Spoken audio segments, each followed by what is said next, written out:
Hello, people of God. I hope you're doing well. I hope your day has been good.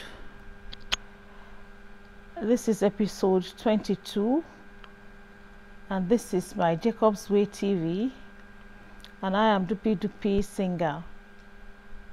I ended episode 21 by asking you if you can compare being on the street, the side of the highway, with being inside the air-conditioned international airport.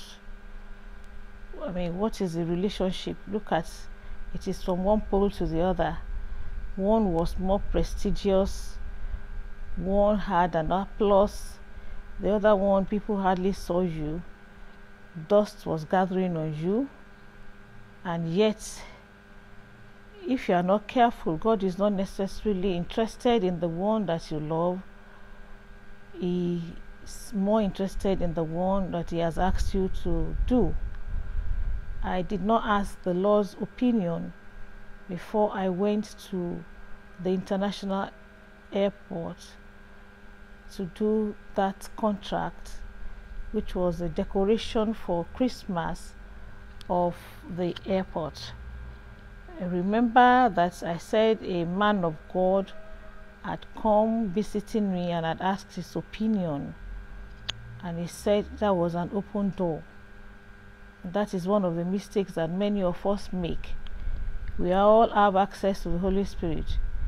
We all can ask God questions, yet we prefer to ask people who themselves might not necessarily be connected to the Spirit. Even if they were connected to the Spirit, they are not the ones that the Lord has sent on a journey. Or we all assume that when we ask the Lord, He will not immediately answer us. Quickly, let me return to the Bible.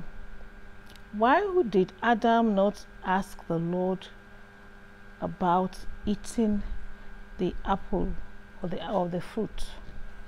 If he had told the serpent, it's okay, what you have said is okay, but we will ask the Lord before we eat it, the whole of humanity will not have been plunged into this mess that we are in.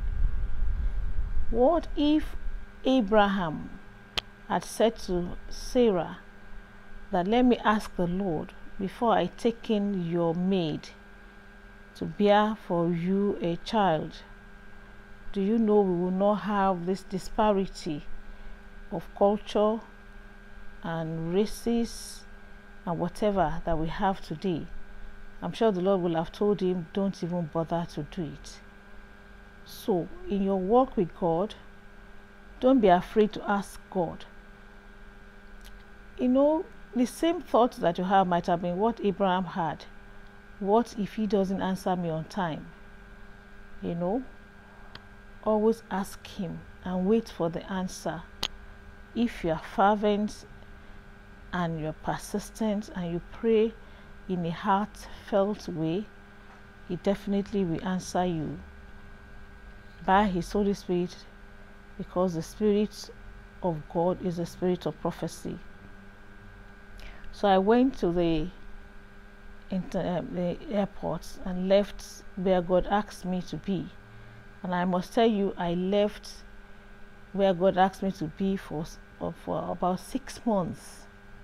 And let me tell you what I came back with. Actually, like I said, the lady that invited me had the money, but I had the expertise. We never sat down actually to discuss how we are going to dispense money, but it was built on the premise that we're going to share the profit equally. I was given the impression that since the contract was given to my company, that the check was going to come through my company, and then before we go to the bank, we will sit down and amicably resolve the issue of how we share the money.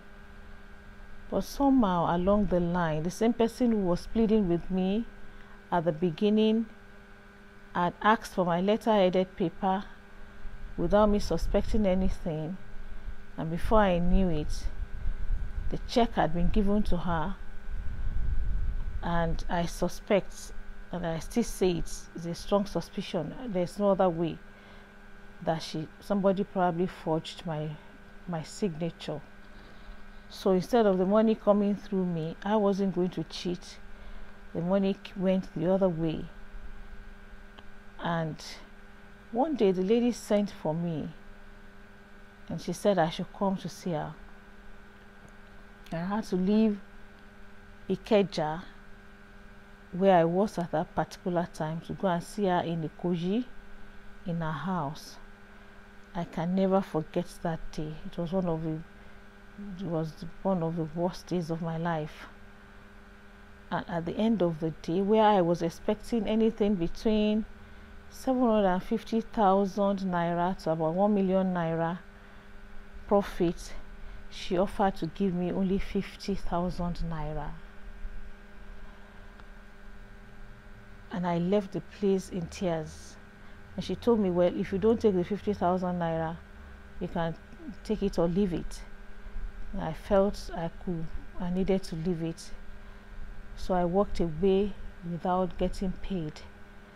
The only grace I had was that in the course of the job, she had graciously agreed to pay my staff for the work that they did.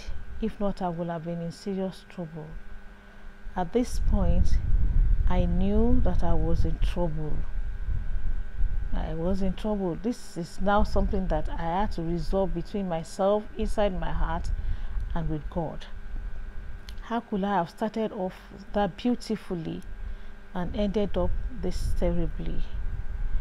And I remember that I now went back to the streets where the Lord had asked me to go, and in desperation, I had entered into a gutter, dry though, it was a dry gutter that was on the side of the land and by the side of the street. I laid inside the gutter in the midst of many ants, and I wept to God, and I said to God, I am down to the ground. I was finished. The only thing that is different between me and a dead person is the fact that I was still breathing, but I was dead.